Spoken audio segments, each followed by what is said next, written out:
Bonjour, je me présente Hicham Lamidi, je suis le responsable développement méthode énergie zone France au sein du bureau Veritas. Avec mon collègue Baloué, on va vous parler du commissioning dans les bâtiments neufs et bâtiments existants. On vous présentera le concept du commissioning selon les définitions nord-américaines et on vous présentera à la fin de notre présentation 2 retours d'expérience sur des missions de rétro-commissioning. Mais tout d'abord, permettez-moi de faire un bref rappel de notre historique. Donc, Bureau Veritas a été fondé en 1828 par 3 courtiers d'assurance suite au naufrage des bateaux qui partaient vers les Amériques. Donc, ils ont décidé de mettre en place un système de cotation suivant l'état de la coque et la marchandise transportée. Par la suite, on a suivi l'évolution des marchés industriels et marchés commerciaux. Et aujourd'hui, on couvre 8 métiers globaux, donc la marine, notre métier historique, l'industrie, l'inspection, vérification en service, la construction, la certification, les matières premières, les biens de consommation, services au gouvernement et commerce international. Nous sommes leaders mondiaux dans les services d'évaluation de conformité et de certification appliqués aux métiers de la qualité, hygiène, sécurité et environnement. Et nous disposons d'un effectif de plus de 48 000 personnes réparties sur 900 bureaux dans le monde entier, dans plus de 140 pays. En France, nous sommes plus de 7 800 personnes réparties sur 22 agences. Dans le domaine de l'énergie, nous disposons d'une tribu composée de plus de 120 ingénieurs et techniciens qualifiés en interne pour produire des missions liées à l'efficacité énergétique et au développement durable. Donc sur ce slide, vous avez une série de prestations qu'on propose aujourd'hui à nos clients. Vous remarquerez qu'on est présent sur toute la chaîne de construction d'un bâtiment ou de réhabilitation, donc au stade programmation, avec tout ce qui est accompagnement ISO 50001, la réalisation d'audits énergétiques, des missions liées au bilan carbone, la réalisation des différents diagnostics réglementaires. Nous réalisons aussi des calculs réglementaires, de la simulation thermique dynamique. Et nous avons développé dernièrement des nouvelles solutions pour accompagner nos clients qui souhaitent s'engager sur la performance réelle. Donc la solution Visio Énergie que je vous invite à tester sur notre stand. Nous accompagnons aussi nos clients qui souhaitent labelliser leur bâtiment à travers des missions sur mesure, suivant le label retenu, donc de l'AMO BBC, de l'AMO HQE, du HEE, du BREEAM, du LEED et du Passive House. Ce qu'il faut retenir, c'est qu'on est présent sur toute la chaîne. Et aujourd'hui, on a développé des missions de commissioning et de rétro-commissioning pour accompagner nos clients afin de réduire le risque de non-atteinte d'un objectif énergétique environnemental. Donc avant de passer au vif du sujet, une question qu'on peut se poser, est-ce qu'aujourd'hui, il y a une place pour cette mission outre-Atlantique qui est le commissioning, puisqu'elle a été développée aux États-Unis. Donc si on s'intéresse à l'état des lieux de notre patrimoine, du parc français, on se rend compte que pour la partie secteur résidentiel, la consommation s'élève à 422 TWh pour plus de 33 millions de logements, ce qui revient à une consommation moyenne autour de 180 kWh par mètre carré. Quant au parc tertiaire, la surface du parc tertiaire en France s'élève à 904 millions de mètres carrés. Sa consommation se situe autour de 225 TWh, ce qui ramène plus ou moins la consommation moyenne à autour de 210 kWh par mètre carré. Et si on fait un zoom sur les différents secteurs, on se rend compte que les branches bureaux, commerce et enseignement représentent aujourd'hui plus de 64% du parc. Donc si on cherche à impacter ou à améliorer l'efficacité énergétique de notre patrimoine, ça revient plus ou moins à s'attaquer à ces 3 secteurs en premier. Ce qui explique les orientations de la loi Grenelle II avec la future obligation de travaux pour les bâtiments tertiaires. Une question aussi qu'on peut se poser, est-ce que la loi Grenelle II, c'est une particularité franco-française? Ça, c'est faux. Aujourd'hui, tout ce qui se passe en France n'est plus ou moins qu'une transposition de la directive européenne qui a été votée en 2002, puis actualisée en 2010.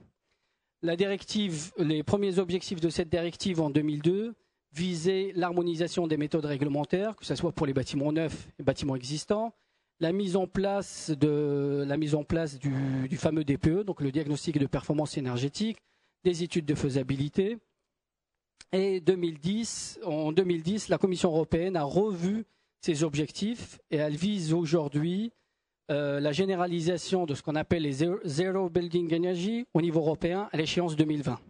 Ce qui explique la mise en place d'une réglementation aussi exigeante en France, qui est la réglementation RT 2012, calée sur le BBC. Donc en fait, la France a cherché à préparer l'ensemble des constructeurs, l'ensemble des maîtres d'ouvrage et l'ensemble des acteurs de la construction à partir de 2012 pour réussir le challenge de 2020 qui vise la généralisation des bâtiments qu'on appelle en France les bâtiments à énergie positive. Et préparer, je dirais, un deuxième objectif qui est ramener le stock building, la consommation des bâtiments existants à 150 kWh par mètre carré. Donc tout ça pour dire que le Grenelle de l'environnement, ce n'est pas une particularité franco-française, mais c'est issu de directives européennes et d'orientation même mondiale. Aujourd'hui, je pense que vous avez déjà décrypté la loi Grenelle 2. Ce qu'il faut retenir, c'est que la loi Grenelle 2 est élaborée autour de 6 thèmes, qui sont le bâtiment, urbanisme, transport, énergie, climat, biodiversité, agriculture, risque, santé, déchets, et gouvernance, exemplarité de l'État. Aujourd'hui, un maître d'ouvrage ou un gestionnaire de parc est impacté par au moins les 5 premiers thèmes. Donc, on est plutôt sur des feuilles de route un peu différentes, pas réservées uniquement qu'à l'énergie. Aujourd'hui, tout le monde parle de la RT 2012 et de la future obligation de travaux. Et c'est ce qu'on va analyser lors de cette présentation, voir s'il y a une utilité à développer des missions de commissioning et s'il y a un intérêt pour de la construction neuve ou de la réhabilitation. Alors, qu'est-ce que c'est le commissioning? Donc, le terme commissioning vient du domaine de la construction navale. Aujourd'hui, un navire, on parle d'un navire qui a réussi le processus de commissioning. Si ces équipements installés ont été testés, si les défauts de fonctionnement ont été identifiés puis corrigés, et si l'équipage ou le futur équipage a été formé pour mieux utiliser cet équipement naval. Donc aujourd'hui, cette définition a été transposée au niveau de la construction neuve et au niveau de la réhabilitation par des associations américaines, nord-américaines, comme la Building Commissioning Association. Et donc, il y a une définition aujourd'hui pour tout ce qui est commissioning d'un bâtiment neuf, qui revient à mettre en place un processus intensif de vérification et de contrôle tout au long de la chaîne, depuis la programmation des objectifs jusqu'à l'exploitation.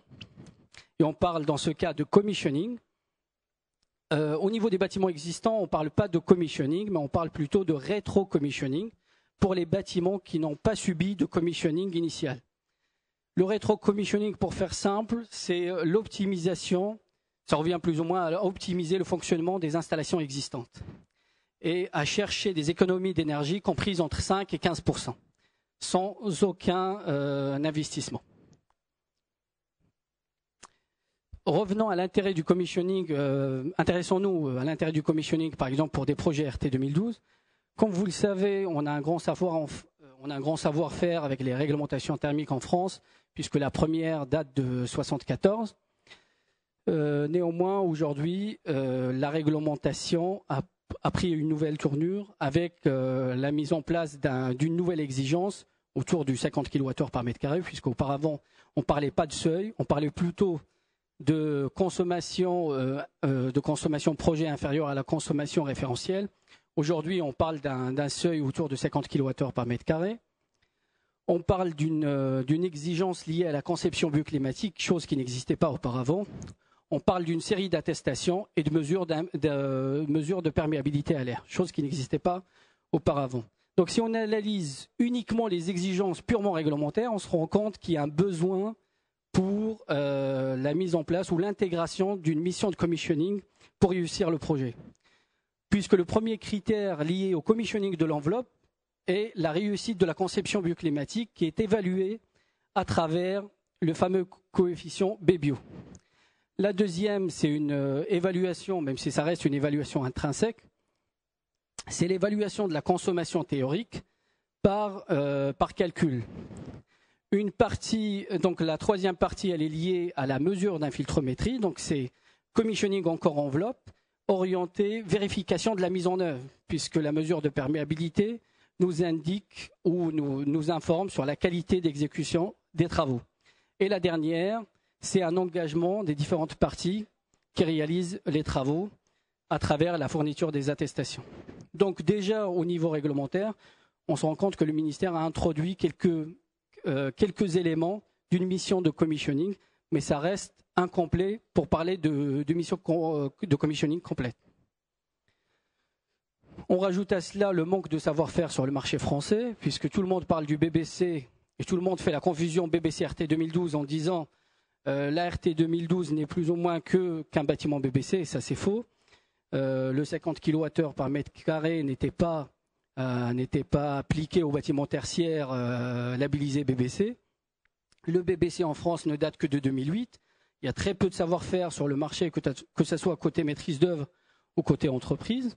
Et ça se voit au niveau des chiffres. Ça, c'est les chiffres fournis par l'ensemble des certificateurs fin de l'année dernière, où on se rend compte qu'il y a uniquement 18 opérations tertiaires labellisées BBCF Énergie, donc ça reste très peu. C'est plutôt les majors qui se sont lancés dans tout ce qui est construction, développement durable, orienté développement durable et efficacité énergétique. 405 opérations de logement collectif, ça reste très peu pour parler d'un savoir-faire sur le marché français.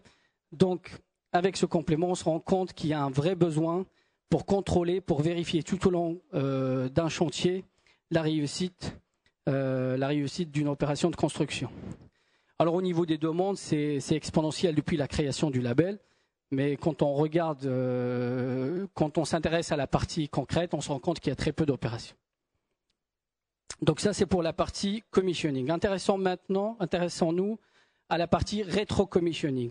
Vous avez tous entendu parler de la future obligation de travaux dans les tertiaires, liée à la transposition de la loi Grenelle 2, qui vise à ce qu'un gestionnaire de parc réalise des travaux pour économiser de l'énergie, dans tout ce qui est bâtiment tertiaire, avec un objectif d'économie autour de 38%. Pour l'instant, le décret n'est pas paru, mais il sera publié d'ici la fin de l'année. Donc ce que le ministère entend par tertiaire, c'est tout sauf logement. Et contrairement à la RT 2012, là on va parler plutôt de consommation réelle. Comme vous le savez, le 50 kWh par mètre carré, c'est une consommation théorique qui n'a rien à voir avec la réalité. Au niveau obligation de travaux, le ministère va s'appuyer sur un dispositif réglementaire qui est le DPE. Et contrairement au DPE logement, le DPE tertiaire est basé sur les factures. Donc quand on va inviter les gestionnaires de parc à réaliser des économies, même comprises entre 25 et 38%, ça va être des économies réelles au niveau facture. Même si on se base sur un outil qu'on peut critiquer qui est l'outil DPE. Donc ça revient à optimiser le fonctionnement des installations avant de démarrer ou d'envisager des travaux très lourds. Surtout quand on sait que le rétro-commissioning nous permet de gagner entre 5 et 15%. Donc là, les objectifs, donc ça c'est plutôt les orientations de la future obligation. Pour tout ce qui est bâtiment énergivore, donc dont la consommation est comprise entre H et I, le gestionnaire de parc sera invité à gagner 2 tranches de DPE d'ici 2020. Pour les bâtiments dont les tranches sont comprises entre D et G, il sera invité à gagner 1 tranche de DPE. Et pour les bâtiments performants voire moyens, il sera invité à à optimiser le fonctionnement de ces installations. Donc indirectement, je dirais l'État invite les gestionnaires de parc à appliquer un processus de rétro-commissioning. En plus de ça, à partir du moment où on va parler de travaux d'économie d'énergie, il y a la réglementation thermique qui s'applique aux gestionnaires de parc. Donc avec ces 2 volets, réglementation thermique globale qui s'applique pour tout ce qui est travaux lourds, pour les bâtiments dont la surface chaude est supérieure à 1000 m² et dont le coût des travaux est supérieur à 25% de la valeur du bâtiment. Et après, pour les bâtiments construits après 48, et la réglementation élément par élément qui s'applique pour tout ce qui est rénovation légère ou pour les bâtiments construits avant 48. De plus, il y a très peu de savoir aussi côté rénovation énergétique très performante, puisque les chiffres qui ont été fournis par l'ensemble des certificateurs montrent qu'il y avait je dirais fin 2011, 0 opération tertiaire labellisée BBCF Énergie, 30 opérations de logement collectif uniquement labellisées BBC Énergie. Donc on peut parler d'une absence de savoir-faire autour de cette rénovation performante. Au niveau des demandes, donc il y a des demandes qui se sont accentuées à partir aussi du janvier 2012. Revenons maintenant au commissioning. Donc on a bien vu qu'aujourd'hui, il y a le commissioning est une mission qui s'impose à travers les nouvelles exigences, que ce soit pour de la construction neuve ou pour de la réhabilitation. Donc pour de la construction neuve, pour s'assurer de la réussite et pour réduire le risque de non-atteinte des objectifs énergétiques qui peuvent être purement réglementaires, donc répondre aux exigences de 50 kWh par mètre carré, la perméabilité à l'air et la fourniture des attestations, ou pour des missions de rénovation, comme je dirais, en réponse à la future obligation de travaux dans les bâtiments tertiaires. Donc aujourd'hui, quel est le rôle du commissionneur? Donc le rôle du commissionneur, c'est l'assistant à maîtrise d'ouvrage. Il a le rôle d'intermédiaire entre la maîtrise d'ouvrage et les différents acteurs, et c'est le garant de la qualité et de la réussite d'un projet. Il réalise le suivi tout au long de l'opération, depuis la programmation jusqu'à la phase d'exploitation. Donc là, le processus de commissioning, comme défini aux États-Unis, est le suivant pour tout ce qui est mission de construction neuve. Donc c'est une mission qui démarre au stade de programmation et qui s'achève 1 an après la phase d'exploitation. Donc au stade de programmation, il y a la définition du niveau de performance. Est-ce que c'est de la performance réelle? Est-ce que c'est de la performance intrinsèque? Est-ce qu'il y a engagement sur la performance puis sur du confort? Il y a le développement d'un guide de conception, c'est-à-dire ce guide de conception est développé par l'équipe de maîtrise d'œuvre, où ils expliquent les conditions et limites qu'ils ont pris en compte pour dimensionner leurs installations de chauffage, de ventilation et de climatisation, ce qui permet aux commissionneurs de faire de l'analyse critique au dossier de conception. Développement d'un plan de commissioning qui intègre une série de réunions entre les différentes équipes, entre le maître d'ouvrage, les équipes de maîtrise d'œuvre et les entreprises, une série de tests qui seront réalisés en phase chantier et avant la réception, avec les différentes conditions limites. Au stade conceptuel, il y a un examen critique qui est réalisé par le commissionneur sur la base des documents transmis. La mise à jour du plan de commissioning, on sait très bien qu'il y a 50 000 variantes au niveau d'un chantier, donc au stade conceptuel, il y a des choses qui ont changé, le commissionneur doit les intégrer. Mise en place d'un plan de vérification et de test fonctionnel pour tout ce qui est installation de CVC. Comme vous le savez, aux États-Unis et au Canada, et même en Angleterre, je dirais la conception bioclimatique est orientée en grande partie système et non enveloppe, contrairement à ce qui se passe aujourd'hui en France et dans les pays germaniques. En phase chantier, il y a la production des listes de vérification complètes. C'est plus ou moins les points critiques qui peuvent décaler le projet de son objectif, que ce soit sur la partie système ou sur la partie enveloppe. Mise en place d'un plan de suivi et d'évaluation de la qualité. Examen des manuels de maintenance. Mise à jour du plan de commissioning. Et au stade d'exploitation, il y a un suivi pour tout ce qui est test saisonnier pour s'assurer qu'il y a un fonctionnement à charge nominale en hiver, en mi-saison et en été pour les différentes installations. L'examen de l'approche des fins de garantie. Résolution des problèmes et élaboration d'un rapport final de commissioning. Ça, c'est le processus de commissioning qui existe aujourd'hui et qui est développé aux États-Unis. Concernant le rétro-commissioning, donc là, on est plutôt sur des bâtiments existants. Donc on retrouve plus ou moins les 4 étapes avec une planification au démarrage qui consiste à identifier le bâtiment et à élaborer un plan de rétro-commissioning intégrant les objectifs de rénovation, de l'audit sur la base d'études documentaires, de diagnostics des différentes installations existantes et de l'état du bâti, l'élaboration d'un plan de rétro-commissioning et la mise en place de mesures sélectionnées et vérification des résultats. et au stade transfert. Donc il y a la rédaction du rapport final. Quand on parle de transfert, c'est transfert vers le gestionnaire de parc qui va continuer le rétro-commissioning. À partir du moment où il y a une mission de commissioning ou rétro-commissioning réalisée sur un bâtiment, on est censé poursuivre en continu cette mission pour s'assurer de la bonne qualité et du bon fonctionnement des différents équipements installés dans le bâtiment.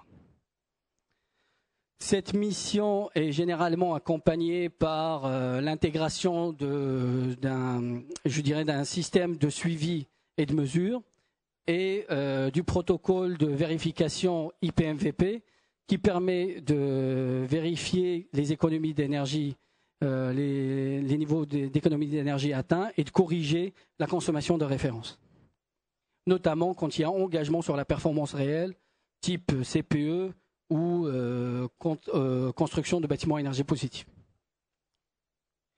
D'autres définitions existent au niveau des labels. Donc, on peut parler du label britannique, le BREEAM. Donc, sachez qu'il y a 2 crédits disponibles pour le commissioning ou le rétro-commissioning. Il est obligatoire à partir du niveau excellent, c'est ce que vous voyez ici. Alors, comme précisé tout à l'heure, le commissioning dans ces pays-là est orienté en grande partie CVC. Donc, la mission de commissioning, selon la définition BREEAM, consiste à désigner une équipe de commissionneurs, élaboration d'un plan de commissioning pour les installations CVC. La plupart du temps, ça porte aussi sur l'éclairage et la gestion de ces installations, la production de froid en cas de présence de process. Test en fonctionnement, donc chaque fois c'est hiver, été, mi-saison, et ça peut être complété par des tests complémentaires en présence d'un process, l'échange avec les occupants en phase d'exploitation. Donc la mission de commissioning et de rétro-commissioning selon le BREEAM ne s'arrête pas au stade, ne s'arrête pas au transfert ou à la réception. Ça se produit aussi 2 ans après réception. Test saisonnier sous un an de fonctionnement et élaboration d'un plan de rétro-commissioning pour poursuivre l'optimisation continue des installations existantes. Côté LEED, sachez que c'est un prérequis, quel que soit le niveau demandé. Donc le niveau de commissioning de base, c'est ce que vous voyez ici. Si on fait une comparaison avec le BREEAM, on constate que côté LEED, on intègre l'analyse critique du dossier de conception, chose qui n'existe pas côté BREEAM.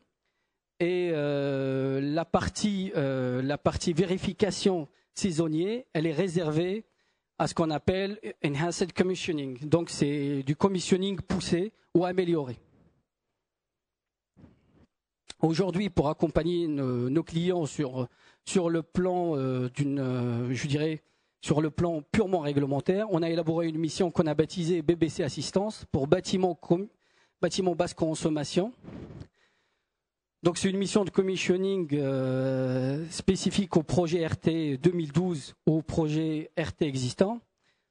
Donc au démarrage, on accompagne le client pour définir les objectifs. Est-ce qu'il faut appliquer, on se pose la question avec le client, est-ce qu'il faut appliquer la réglementation RT 2012 par anticipation, dans le cas par exemple de construction de logements. Au stade conceptuel, on réalise l'examen critique de la note de calcul réglementaire et on accompagne le client pour déposer l'attestation obligatoire, l'attestation de prise en compte de la réglementation. Et on peut l'accompagner aussi à travers la réalisation de DPE prévisionnels pour s'assurer qu'il y aura valorisation du bien sur le marché une fois fini. Étant donné qu'il y a un risque de dégradation du confort thermique, que ce soit pour les logements ou pour le tertiaire, on lui propose la réalisation d'un examen critique du dossier de conception à travers la réalisation de simulations thermiques dynamiques et l'évaluation du confort thermique pour l'hiver, l'été et la mi-saison. Le cœur de notre mission de commissioning est orienté chantier à travers ce groupe de ces 3 prestations. Donc l'examen critique des travaux qui démarre par une sensibilisation des acteurs. On va leur présenter les pièges à éviter pour ne pas réussir, le test d'étanchéité, donc suivant le mode constructif. Le suivi de chantier, donc on réalise un suivi de chantier et on donne un avis sur la qualité d'exécution. On propose aussi en complément la réalisation de tests d'étanchéité sur une partie ou sur l'ensemble du bâtiment. Et au stade de la réception, on réalise des tests d'étanchéité et on fournit l'attestation de prise en compte de la réglementation thermique LDPE 9. Donc je passe la parole à mon collègue pour présenter le retour d'expérience sur 3 exemples.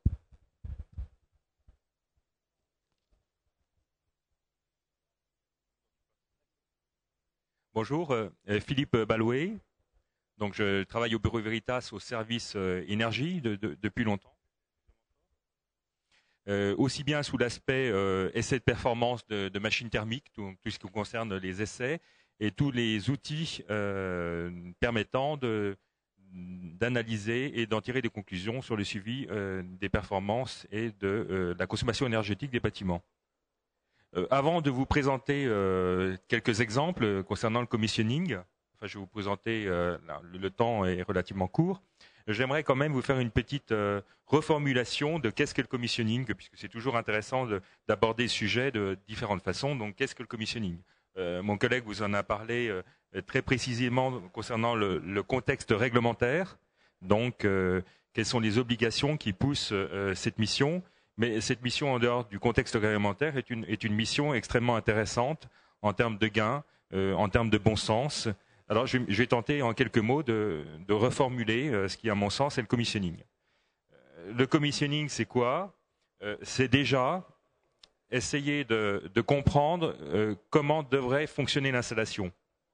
C'est une question assez intéressante, même fondamentale. Hein, quand on entre dans un bâtiment, dans le cadre pour faire cette mission-là, on pose cette question, c'est une bise question, comment ça fonctionne? Répondre à cette question est déjà pas simple, parce que souvent, on a perdu la trace de la connaissance de l'installation, donc l'enquête est plus qu'intéressante. Comment comprendre comment fonctionnent les cascades, quelles sont les différentes installations. Hein, par exemple, j'ai une centrale d'air qui va faire le préconditionnement d'air. Après, je vais avoir le traitement final par des batteries terminales. Quelles sont les consignes associées aux différents équipements? Là, l'enquête est déjà plus qu'importante. Première chose, donc, le commissioning, c'est comment devrait fonctionner l'installation. Une fois qu'on a résolu qu'on en sait davantage sur le fonctionnement attendu de l'installation, on va dans un deuxième temps chercher à comprendre si l'installation fonctionne comme on souhaiterait qu'elle fonctionne, c'est-à-dire comment fonctionne l'installation. C'est la deuxième question à laquelle on s'attache. Déjà comprendre comment elle devrait fonctionner et après comment elle fonctionne. C'est basique que je vous dis là, mais c'est la réalité. C'est la réalité parce que souvent des installations fonctionnent mal. En termes de connaissance du fonctionnement de l'installation, on va s'intéresser non seulement à regarder la description des équipements, mais aussi les différents scénarios de fonctionnement, c'est-à-dire quels sont les modes de fonctionnement de l'installation en période d'occupation, en période d'inoccupation, quelles sont aussi les incidences liées au bâtiment, par exemple fonctionnement par façade, ou quelles sont les incidences aussi liées aux approches saisonnières, enfin tout ce qui concerne au bon fonctionnement de l'installation.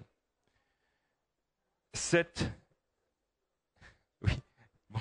On me dit d'aller un peu plus vite, mais pourtant le sujet est important. On peut aussi reformuler la même question en disant que le commissioning,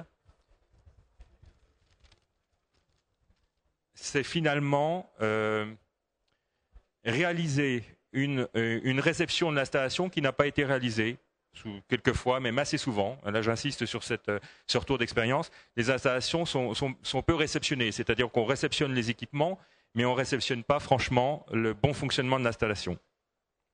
Commissioning, c'est ça, c'est réceptionner l'installation, et quand bien même elle aurait été réceptionnée, quelques temps plus tard, on s'aperçoit qu'une installation qui était correctement réglée, souvent elle ne l'est pas, se dérègle dans le temps.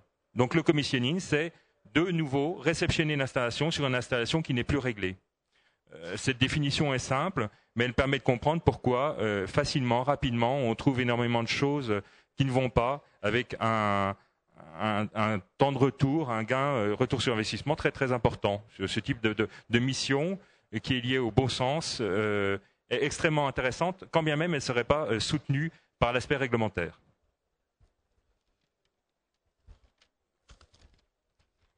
pour comprendre aussi en termes de retour d'expérience pourquoi on trouve toujours beaucoup de choses à dire, j'aimerais appuyer sur le fait qu'une installation, elle ne demande qu'une chose, c'est qu'à être déréglée. Qui se trouve aux manettes d'une installation, c'est souvent le mainteneur. Le mainteneur, quand il reçoit un appel téléphonique, comme quoi il y a de l'inconfort dans les bureaux, prenons l'exemple classique, par exemple, des situations d'ouvert où il fait très froid, qu'est-ce que fait le mainteneur? Il va toucher la consigne des régulations et décaler la consigne des régulations. Et puis, cette période de grand froid, qui généralement dure peu de temps, on va dire une semaine, 2 semaines, passe et qu'est-ce qui se passe? Le mainteneur ne retourne pas sur les régulateurs concernés pour replacer les consignes dans leur situation d'origine. Donc une installation réglée, très facilement elle se dérègle et puis personne ne s'en rend compte. Pourquoi?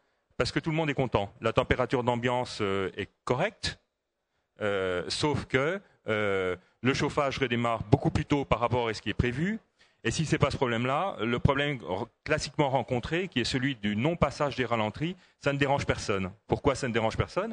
Les occupants ne sont pas là le soir ou le week-end, et les mainteneurs non plus. Donc tout va bien, la température d'ambiance reste maintenue à la consigne d'occupation, et les ralentis ne passent pas, mais personne ne s'en rend compte.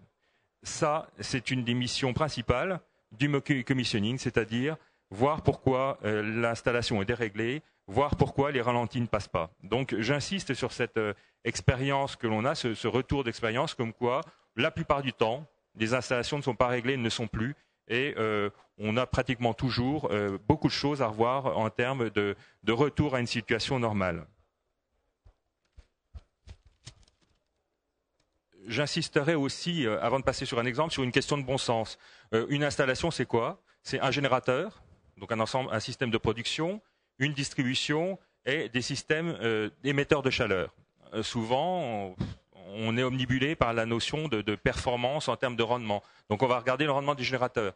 Mais avant de regarder le rendement du générateur, c'est-à-dire on va gagner 1 point, 2 points ou même un petit peu plus, il faut déjà regarder si la distribution est correcte et si la régulation, le système d'émission de chaleur fonctionne correctement. C'est une question de bon sens parce que si ça ne fonctionne pas, c'est pas la peine de regarder, de gagner quelques points sur les rendements. On va gagner beaucoup en ayant un retour à la normale en termes de distribution correcte et de régulation correcte. Et après, une fois qu'on est sur un retour à la normale, on peut, et à ce moment-là, seulement se soucier d'une manière plus perfectionniste du rendement d'une installation. Mais j'insiste sur le fait qu'il ne faut pas mettre la charrue avant les bœufs.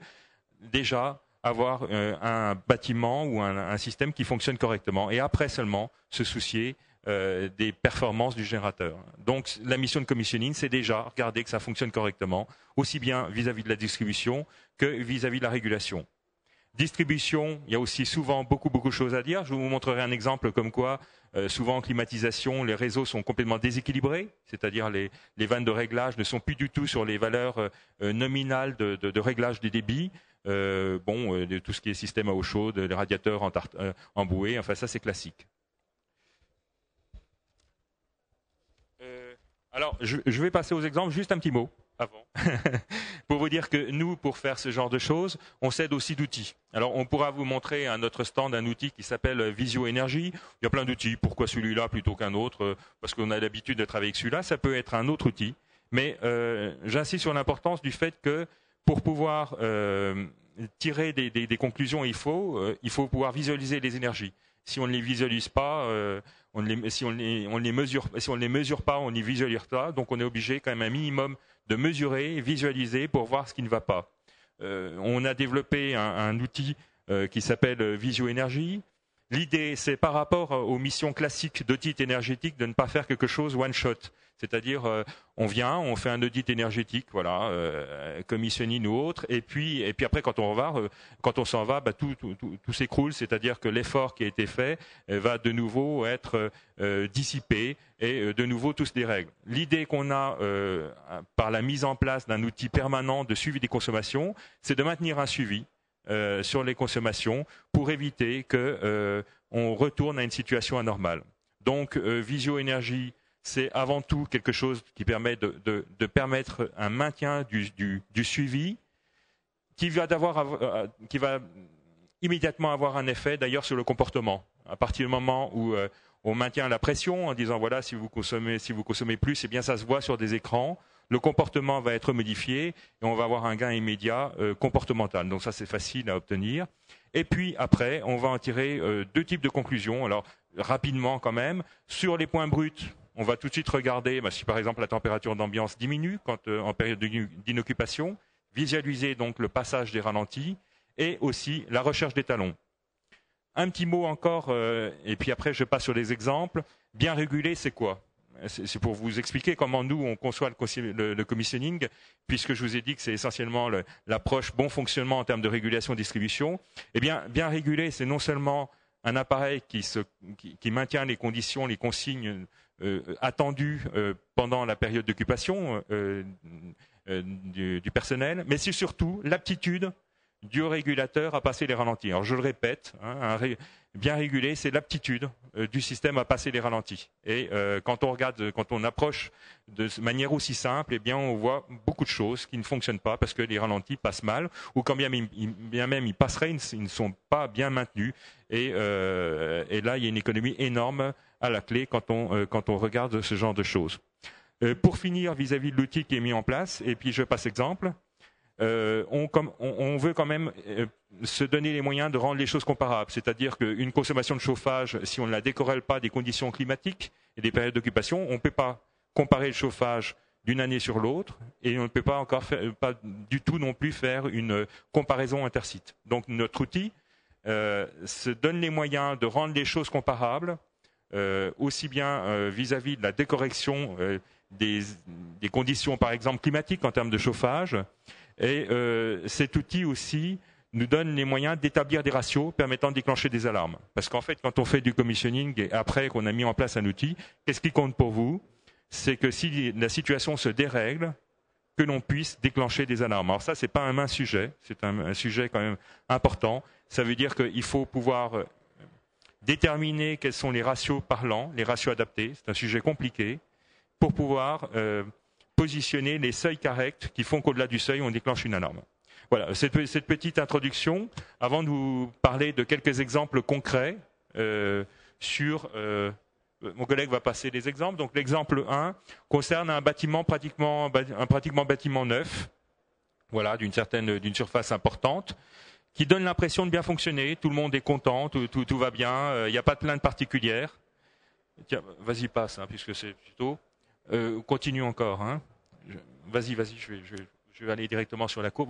Voilà, je voudrais vous montrer cette courbe qui montre que sur un bâtiment où tout va bien, en fait, ça va pas du tout, parce que quand on place notre outil de visualisation des énergies, visio-énergie, on se rend compte que la consigne qui normalement devrait passer à 15 degrés la température d'ambiance reste en permanence à 21 degrés ou plus, c'est-à-dire qu'aucun ralenti ne passe et qu'on a quand même un profil qui montre que les ralentis passent pendant un certain temps mais sautent. C'est parce que vous pourriez très bien nous dire, mais écoutez, on met un simple enregistreur et on s'en rend compte. En fait, ce que l'on voit sur la courbe verte que vient de montrer mon collègue, c'est qu'on a une baisse, un pic de puissance périodiquement constaté qui montre que la GTC passait les ordres de ralenti, mais on a constaté que les ralentis n'étaient pas maintenus. À peu près 1 heure après le passage de l'ordre de passage de la télécommande, on était sur un retour à la normale, c'est-à-dire que de nouveau, le chauffage se mettait dans les conditions de fonctionnement d'ambiance normale. Une situation comme celle-là, c'est une situation qu'on trouve assez classiquement, ça peut être ça ou ça peut être autre chose. Là, c'était tout simplement parce que la GTC était mal paramétrée et que les ordres ne passaient pas. Tu passes à la suivante ? Sur une mission de commissioning comme celle-là, donc vous voyez là, on a donc améliorer la situation. Là, on a donc la situation pendant les périodes d'anomalie, et là, on a un retour à la normale. Eh bien, ce gain, ça représente comme plus de 10%, c'est de l'ordre de 20% sur la facture énergétique, ce qui est quand même énorme. Donc, c'est pour vous montrer que ce type d'analyse, quand bien même il ne serait pas poussé par une approche réglementaire, est extrêmement pertinent et ne peut pas être facilement détecté si on n'a pas une approche sérieuse du fonctionnement de l'installation et si on n'a pas un minimum de suivi. Je le répète, tout allait bien dans ce bâtiment-là, puisque les mainteneurs, en période d'inoccupation, n'étaient pas là, ni le week-end, ni le soir, et qu'on avait, personne ne se plaignait. C'est simplement un système qui surveille simplement les points principaux de gestion de l'énergie qui ont permis de les détecter. Je vais vous montrer un autre exemple qui est un exemple aussi très simple, hein, là, sur une installation sur laquelle on a une double production de chaleur, l'une système à chauffage à eau chaude sanitaire, complété par des cassettes, une climatisation. Donc ça, c'est quelque chose qu'on rencontre très fréquemment. Un exemple courant, vous voyez par exemple là, c'est sur notre outil de visualisation, on représente en vert les tranches horaires correspondant à l'occupation du bâtiment et en rouge les tranches horaires d'inoccupation. Et bien là, sur notre outil de visualisation, on s'est rendu compte que le samedi comme le dimanche, donc vous voyez ici, ces deux pavés-là, on a donc un régulateur qui passe correctement les ralentis, c'est-à-dire on passe de la période de la consigne régime normal au ralenti, les régimes passent bien. Simplement, le samedi comme le dimanche, on n'a pas de différenciation, c'est-à-dire qu'en gros, on passe bien les ralentis correspondant au soir, mais le week-end n'est pas considéré comme étant un ralenti permanent. On passe à la suivante. Voilà. Donc ça, par exemple, sur cette mission-là, ayant constaté que la régulation, la programmation n'était pas correcte, il a suffi de déplacer 2 cavaliers pour avoir un gain conséquent sur la consommation en gaz du bâtiment. Les choses sont un petit peu plus compliquées parce que sur ce bâtiment, on a 2 systèmes qui se complètent, une sorte de système en cascade. Et ça, c'est quelque chose aussi qu'on rencontre assez couramment. Là, par exemple, ces cassettes donc, qui produisent non seulement du froid avec de l'eau glacée, mais aussi du chauffage par des résistances, sont asservies à un régulateur, mais la consigne n'est pas reliée à une horloge programmable. C'est-à-dire que si l'occupant désire, par exemple, en hiver, une température de consigne de 22 degrés, eh bien, quand il quitte le bureau reste maintenu à cette température de consigne. C'est-à-dire qu'il n'y a pas de passage au ralenti. C'est une situation assez courante que l'on rencontre. Pour vous donner un exemple, alors bien sûr, c'est criard sur nos courbes, puisqu'on constate que la consommation qu'on n'a pas de talons suffisamment bas en période d'inoccupation, puisqu'on a une consommation électrique qui reste importante durant le week-end. Et donc, sur ce genre de choses, bien, qu'est-ce qu'on préconise ? On préconise bien sûr la mise en place d'une horloge avec... vas-y.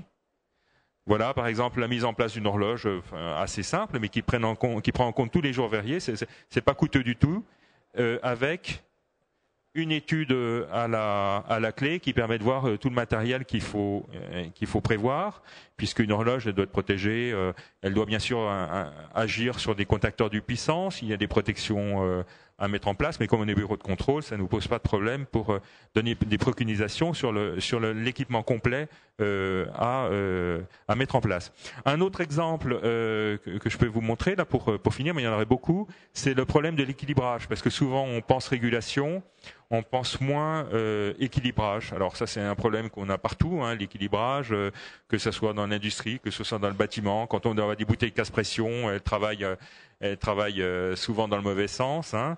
Et pour prendre par exemple l'exemple de l'équilibrage sur des réseaux d'eau glacée, souvent dans un bâtiment, on a complètement perdu la connaissance des valeurs de consigne initiale. Ici, sur ce bâtiment, donc, on a des vannes qui font non seulement qui permettent de régler sur les réseaux principaux comme à l'entrée des différentes batteries terminales le débit via des vannes dont le KV, enfin qui peuvent être plus ou moins fermées et qui présentent l'intérêt aussi, ces vannes de réglage, c'est la marque TA, mais il y a plein d'autres vannes, qui permettent de faire une lecture du débit par l'utilisation d'une mallette. Donc voilà, par exemple, c'est une mission que l'on propose en termes de rééquilibrage du réseau. Eh bien, c'est de se placer sur les prises de pression de ces vannes d'équilibrage pour lire sur la mallette quel est le débit et vérifier que le débit correspond à celui qui était prévu à l'origine sur l'installation. Et si on n'a pas la connaissance de ces débits, eh bien, on met toutes les vannes à mi-ouverture, on vérifie par lecture des débits quels sont les étages, les niveaux qui sont défavorisés, et après on tourne les vannes dans le bon sens pour avoir aucun niveau défavorisé, pour avoir partout le même débit sur l'installation. Et croyez-moi, après ça va beaucoup mieux dans les bureaux, les gens crient un petit peu moins quand on a fait ce genre de choses. Tout ça pour vous montrer que le commissioning, c'est surtout une question de bon sens, de connaissance du fonctionnement de l'installation, et qu'on ne se pose pas franchement la question de savoir quel est le rendement, mais on cherche déjà à avoir quelque chose qui fonctionne, et généralement ça ne fonctionne pas. Il y aurait d'autres exemples, je ne vous parlerai pas parce que là on n'a pas le temps, mais tout ce qui consiste à vérifier, par exemple, les fuites sur les fuites d'eau, c'est quelque chose qu'on fait aussi classiquement. Ça fait partie aussi du commissioning. Alors j'espère qu'on aura le temps de répondre à vos questions, et n'hésitez pas à nous poser des questions sur les différents sujets qu'on a évoqués ou pas évoqués. Et puis, bien sûr, on vous attend à notre stand pour compléter cette présentation et vous présenter, si ça vous intéresse, aussi l'outil Visio Énergie que l'on utilise, comme on pourrait utiliser d'autres outils dans le cadre de cette mission.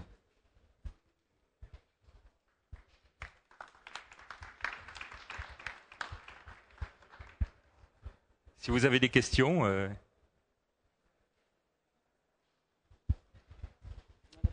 Ça sera une question parce on arrive au temps limite.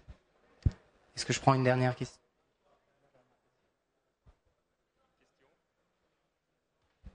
Merci.